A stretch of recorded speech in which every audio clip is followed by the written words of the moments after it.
If you haven't read your word today or spent time with God today, allow me to help. In John 16:33, Jesus is telling his disciples, he says, I have told you all this so that you may have peace in me. Here on earth you will have many trials and sorrows, but take heart because I have overcome the world. Today's devotional. Give up the illusion that you deserve a problem-free life.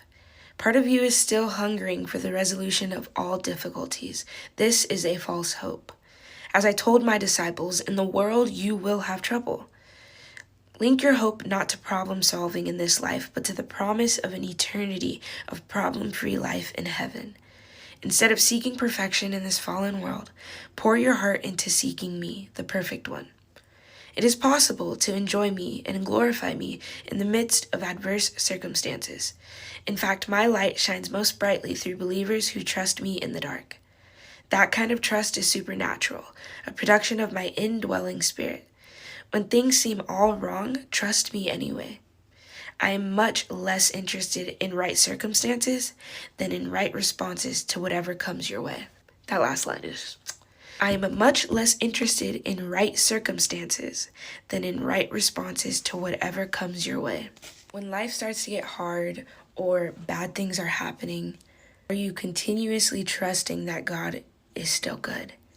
That God is going to bring you out of whatever is going on in your life? Are you saying that you trust Him, but then your hands and your heart are showing otherwise? I've had to shift my perspective from God, why me, to what are you trying to teach me from all of this? How am I supposed to respond? How would you like me to respond? What is the godly way to respond to everything that's happening right now? And it's hard. It's obvious. It's very much easier said than done. I think being aware that life isn't perfect, rarely does it go the way we want it to go. But when that happens, we can control our attitude, we can control our faith, we can control our mindset, our perspective on how we're going to respond, how we're going to react. And there's power in that. Psalm 112:7 says, they do not fear bad news. They confidently trust the Lord to care for them. So go and take heart. Remind yourself what really matters.